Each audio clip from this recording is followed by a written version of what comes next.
కొట్టారు. భాస్కరాచార్యుల సమక్షంలో 18 పరగణాలకు చెందిన 714 గోత్రికులైన వైశ్య నాయకులతో సమావేశం జరిగింది.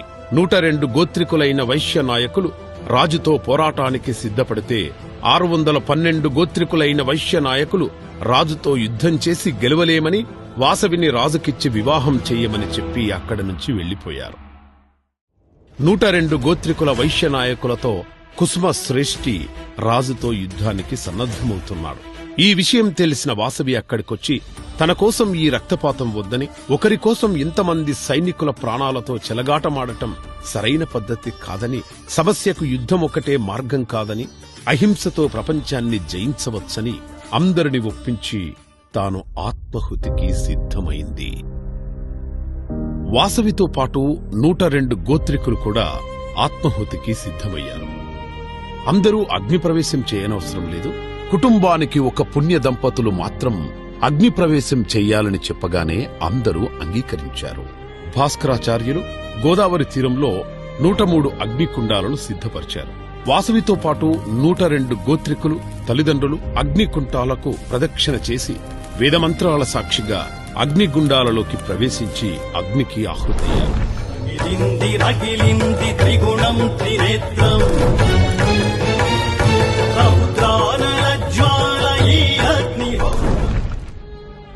వాసవి తల్లిదండ్రులు ఆవేదనతో హృదయ విదారకంగా విలపిస్తుంటే, వాసవి సత్యలోకాన్ని శిరస్సుగా, సూర్యచంద్రులను నేత్రములుగా, తపోలోకములు లలాటముగా, లోకపాలకులు బాహువులుగా, వేదములు వాక్కులుగా, ఉభయ సంధ్యలు వస్త్రములుగా, దివ్య పద్మము వేద పుస్తకము అక్షరమాలలతో కూడిన అభయముద్రతో వాసవీదేవి రూపం దర్శనమిచ్చింది.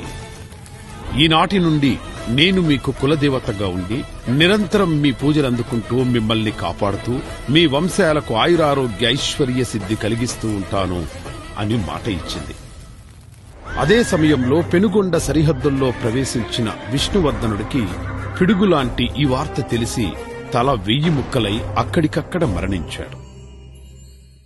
తమ వంశం నాశనం కాకుండా కన్యగా మరణించిన వాసవి కన్యకా పరమేశ్వరిని అందరూ పూజలు చేస్తూ పెనుగొండలో వాసవి కన్యకా పరమేశ్వరి ఆలయాన్ని నిర్మించారు. ఈ ఆలయం 6 అంతస్తుల గాలిగోపురంతో రకరకాల రంగులతో అందమైన శిల్ప కళతో అలరారుతోంది. ఇప్పుడు పెనుగొండ వాసవి కన్యకా పరమేశ్వరి దేవాలయం ఆర్యవైశ్యులకు పవిత్ర క్షేత్రం. అలాగే వైశ్యుల కాశీగా ప్రసిద్ధి చెందింది. పెనుగొండ వాసవి కన్యకా పరమేశ్వరి దేవి కరుణా కటాక్షాలతో ప్రజలందరూ సుఖ సంతోషాలతో జీవించాలని కోరుకుంటున్నాం.